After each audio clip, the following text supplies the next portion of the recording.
Hi, it's Andy. Hi, it's Dave. Hi, it's Kirk. Welcome to the ADK Rock and Metal channel. Today we're back doing discussion topics, and today's discussion topic: would Sleep Token be as big as it is if it had been done on music alone? So if you get rid of the image and the concept, the makeup, or the face masks and all that sort of stuff, and you just had the title Sleep Token, put the music out there, do you think the music stands up alone to make them as big as they've become? Or do you need the concept of the Church of Sleep Token and people going to the church to services? I mean, that's what I call their shows, services.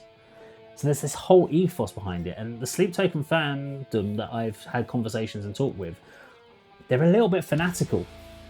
I haven't seen this sort of fanaticism about a band in quite a long time, but it's almost like a passionate, painful fanaticism where people have suddenly managed to get some deep and meaningful connection with Vessel 1, Vessel 2, Vessel 3. So they've built this whole ethos, but the question then has to come back. We talked about gimmicks, novelties, packaging. If you strip that back and went just purely on music, do we think Sleep Token would be as big? Because he has got ability. I'm going to throw it to Kirk first. First of all, I think they do have an angle of originality, unlike Ghost. So when you listen to it, certainly some of those vocal lines. Definitely. I don't think it's a great idea to be bringing R&B vocal lines into heavy guitar music, but they do it quite well. Yeah. Clearly good songwriters. I think there's a lot of piano in there as well. I think our criticism is there's not enough metal in there because clearly they have a Meshuggah and Periphery influence. And if you look at this band, they've been around since 2016, so why did they suddenly blow up in 2021? I think that's still a question we find hard to answer. The mystique helps, there's no doubt. Oh, well, yeah. It definitely helps because you've got that level of anonymity and that brings speculation. But the only reason they've got a fanatical fan base is they must be doing something right. They must be writing songs that connect with certain people. Yeah. But I'm going to have to give the answer. Would they be as big without that mystique, without the image? No, I'm going to say instinctively, but then I am going to ask maybe for our viewers, why did they only blow up in 2021? Because they've had those masks from day one. So something has happened, some external event where they've just gone through the stratosphere. Andy, thoughts? Not a band I know, so the instant answer is no. We've covered one song on the channel, and as you said, Dave, from what I know of the band, and even that song we covered, there's not enough metal elements. Yeah, it was a visualizer as well. It wasn't a music video. But as you say, the ethos of this band, the imagery, the mystique that you said, Kirk, it all adds to the package. But as you said as well, they must have some decent musical material in there as well. But you can't just follow a band, buy their stuff, go to their shows, if it's just these have got a great image, and the masks and the costumes and whatever. There must be the whole package. Good point. Yeah. So you've got to have the elements, but I think in this particular case, it probably tips over the 50% mark. Oh, okay. Yeah. It's the biggest element perhaps of a band like this. But that's coming from me saying, as someone who doesn't actually know the music. If I did enjoy the music, then that percentage might be less. But from a sort of outsider as such, I'd say no, they wouldn't be as big. And the image and the personas they've created is a major factor. How impressive was it that they sold out Wembley though? So this is where I'm gonna. So this was a leading question because I already knew what the answer was going to be on this one. But I thought it was an interesting topic because it leads into one of the things we've talked about historically when we've talked about bands, we've talked about when we did the Metal to the Masses, when we've talked about performances, people putting on a show versus putting on a gig, whether you see a band and they turn up on stage and they're all wearing just jeans and a t-shirt and you're like, okay, you don't look like you're a band. So it is about that total package. So there's no way on earth that Sleep Token would be as big as they are if they just put out a title saying Sleep Token and put the music out. The music itself is a phenomenal music and great vocals, whether you're into that style or not. So it depends. It's very much an immersive soundtrack. It's something you put on as an album and just block out the rest of the world. It's not something you put on in the car while you're doing a long drive and just trying to chill out with the windows down. It's not that sort of music. You have to kind of throw it yourself into them. I have tried to get myself more into them. But what they've done is they've been very clever in creating a package. But they've done it in such a way that people don't look at them as though they've created a package. Mm-hmm. That's the clever bit. So when you think about someone like Mushroom Head, people go, oh, you're guys in characters and you're putting these masks on. They don't look at Vessel 1, 2 and 3 as characters. They look at them as entities, which is the really weird thing. They've actually managed to get it. So you don't know the guy behind it. You're like, that's Vessel 1. And he's the guy and he's taken us through our show or through our service today.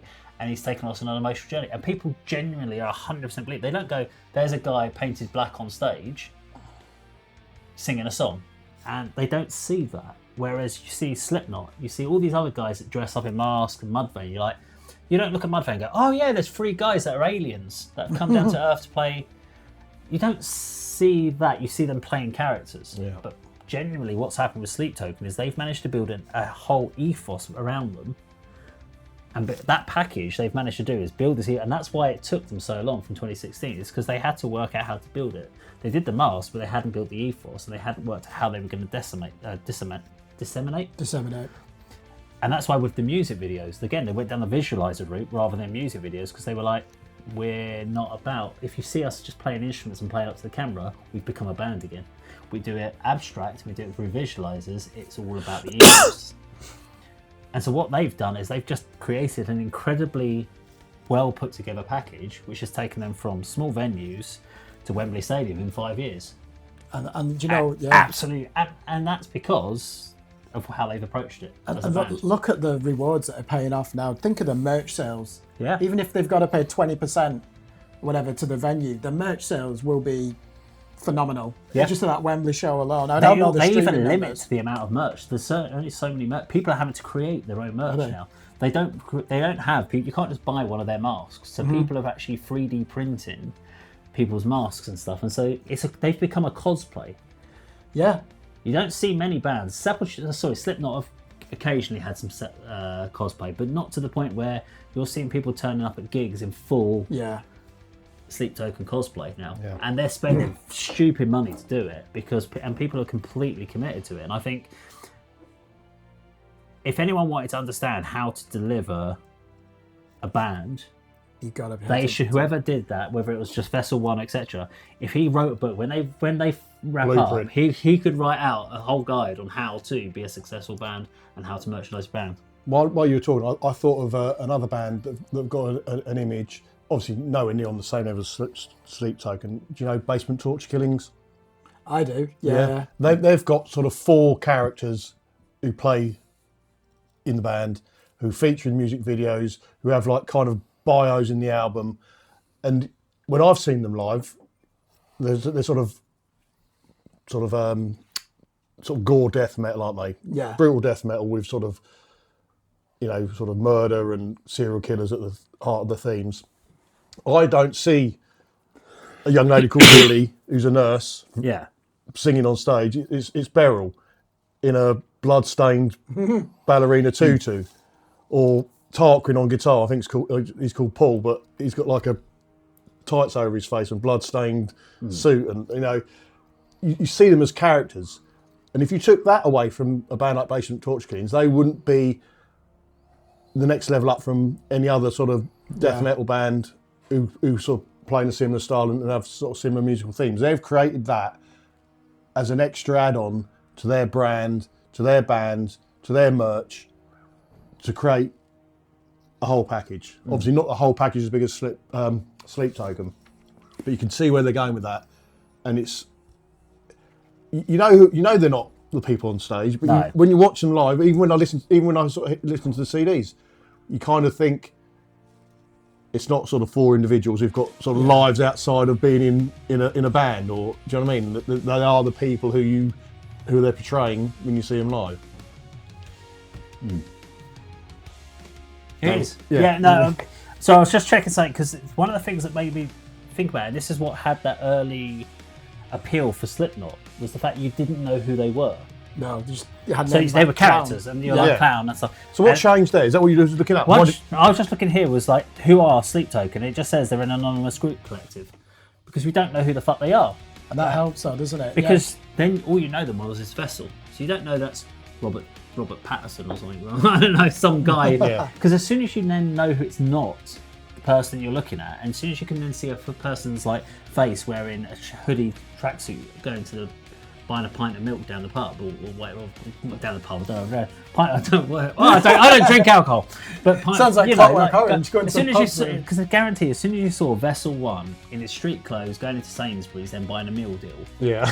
the whole ethos Absolutely, and the whole yeah. mythology of Sleep Token's broken. So Because when then you- you look on stage. So while he keeps the while they can keep this anonymity, they will continue to grow. As soon as that breaks, The biggest threat to I a think they'll band break. is that As soon as you know who being they are. exposed, isn't Yeah. it? Yeah. So did I keep getting confused now. Slipknot, did they start off as completely anonymous? Yeah. And then all of a sudden, the lead singer's called Corey Taylor. And Yeah, I there's- think it was for it took. 3 albums. Yeah.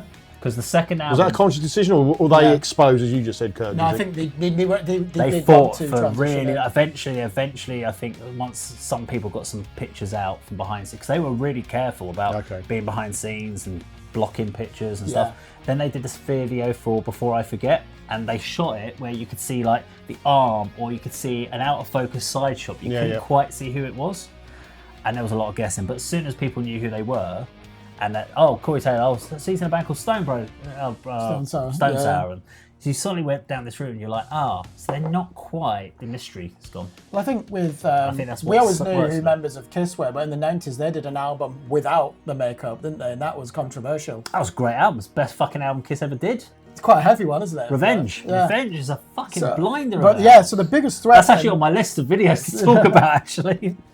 So musically, we are quite confused, aren't we, by Sleep Token? Because are they really a metal band? I mean, Wikipedia says not. they're a rock band. They're a rock band. They So are a metal rock. So they have elements of all sorts of stuff. But I think for me, Sleep Token are a as true well. example. Slip Token. Sleep Token now. Sleep Token are Slipknot. a true example of how Slipknot. to develop a brand, and that is what they've actually done. They call it the Church of Sleep Tokens. They almost people come to worship. That's how Ghosts they are like put that, it. aren't they? Yeah. But Ghosts, you kind of know who they are now, so they've lost that mystique of what they had in the early stage. And I think the best thing that Sleep Token can do is keep going the way they're Absolutely, doing, yep. as long as they can. Because as soon as you go to know who the 3 guys are, because they did Drumeo with was it Vessel 3 as the drummer? Yeah. And he just stayed in character the whole time. He didn't interact. He didn't do much, and you're just like, he played it all in character. I the watch whole time. that channel quite a lot now. Drumeo is fucking brilliant. Love that. Yeah. But yeah, really interesting. I think Sleep Token have been one of the only bands that I know in modern times who have actually understood how to market yourself as a band. But every band couldn't do that. Can you imagine if every metal band from now on learned that lesson? Just thought we need a gimmick. We'd all be against it, wouldn't we? We don't need a gimmick. What you have got though is uniformity. So I Yeah. mean, we could have tried to go down the route with Teller Scribe and gone mistress of lore, and we don't refer to ourselves by our first names. We're like, that's just a stage title. So I have Master of Time, but I don't turn around and go, my name is Dr. Smirius, and come up with some random name. It's like, because then everyone would know who I am. Master of Time. So it's just called Master of Time's the title with David Brett. So it's as simple as that. We're not trying to say that we're from the 17th century and that we've been living for all these years. We're not. No. That was a black metal thing as well, though, wasn't it? They used to. Well, they used to have anonymous Argos. names and then have a like. Yeah, but they used to say that I'm Count Vermont. necromancer from the 17th century in their interviews, and we all that was almost ridiculed from people outside that sort of genre. But someone like Sleep Token can be appreciated Who by ironically look like anybody. a black metal band. They do have some imagery from that, don't they? That's what I think disappoints a lot of metal bands. Like with Ghosts, you look at it, it's like, oh, these will be good. You play it, it's like, what's this? Yeah. Especially Ghosts. It's really interesting to understand how bands do this, but there we go, Sleep Token discussion. Now, if you enjoyed our video today, please do like, share, and subscribe. We'll see you on another video sometime very soon. Take care.